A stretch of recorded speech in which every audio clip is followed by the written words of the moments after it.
আহমদিয়া মুসলিম জামাতের দ্বিতীয় খলিফা, তিনি বলেছেন, নতুন বিশ্ব ব্যবস্থার ভিত্তি 1905 সালে রচিত হয়েছিল। বিশ্ব আজ নতুন কোনো বিশ্ব ব্যবস্থার মুখাপেক্ষী নয়।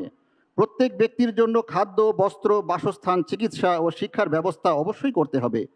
কখনো কখনো এ আপত্তি উঠানো হয় যে আমাদের জামাতের অগ্রগতি এত ধীর যে কবে এ বিশ্ব ব্যবস্থা প্রতিষ্ঠা পাবে তা কল্পনা করা সম্ভব নয়।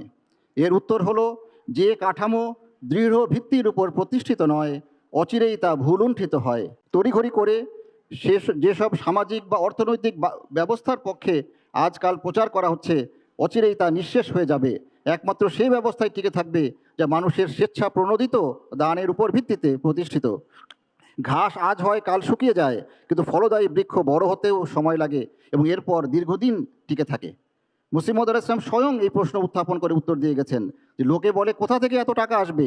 মুসলিম মওদুদ ইসলাম নিজেই বলেছেন, তিনি নিজেই স্পষ্ট করেছেন। আর এটার ব্যাখ্যায় মুসলিম মওদুদ রাদিয়াল্লাহু তাআলা তার নিজের ভাষায় বলছেন যে তিনি নিশ্চিত যে অর্থ সম্পদ লাখ কোটিতে আসবে, এমনভাবে যে কোনো রাষ্ট্র, মার্কিন, রুশ, ইংরেজ, জার্মান, ইতালি বা জাপান কোনো দিন এত সম্পদের উপর নিয়ন্ত্রণ লাভ করেনি।